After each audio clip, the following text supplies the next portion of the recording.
நான் வந்து ஒரு எம்பி ஆனதுங்கிறது ஒரு ஆக்சிடென்ட் தான், அது ஒரு இன்சிடென்ட் கிடையாது, பிளான் பண்ணி நடந்தது கிடையாது.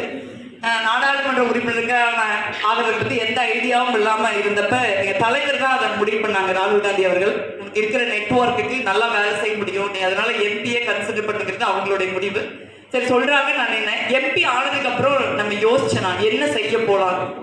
எம்பிக்கு எப்பவுமே கன்வென்ஷனல் ரோல்ஸ் இருக்கு. எம்பின்னு இல்லை, எம்எல்ஏஸ், பாலிட்டிஷியன்ஸ், பீப்புள் ரெப்ரஸன்டேட்டிவ்ஸ் எல்லாருக்குமே ஒரு கன்வென்ஷனல் ரோல் இருக்கு.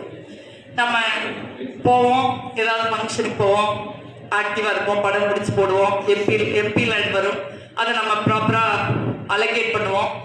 யாராவது மனு கொடுத்தாங்கன்னா நம்ம அதை வாங்கி லெட்டர் வச்சு கலெக்டருக்கு, பிடிக்கு, எல்லா அதிகாரிகளுக்கும் கொடுத்து நம்ம ஃபாலோ பண்ணுவோம். அது அவ்வளோ, அதுக்காக அடுத்த எலெக்ஷன் வந்துடும்.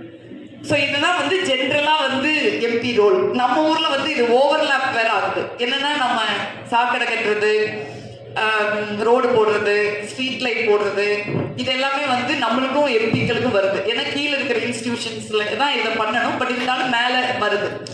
ஸோ இதெல்லாம் வந்து பேசிக்கான ஒரு நாடாளுமன்ற உறுப்பினரோட ரோல். இதை எல்லாருமே செய்கிறாங்கன்னு தான் நான் நினைக்கிறேன்.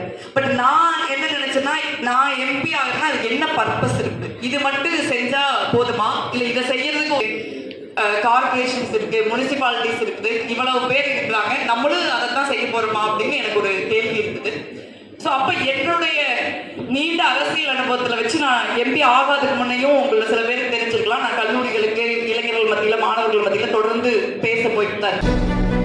பிரைம் இந்தியா தொலைக்காட்சியின் கேள்வியும் பதிலும். இந்த நிகழ்ச்சியில் கலந்து கொள்ள உடனே தொடர்பு கொள்ளவும். 7550131085 9843876038.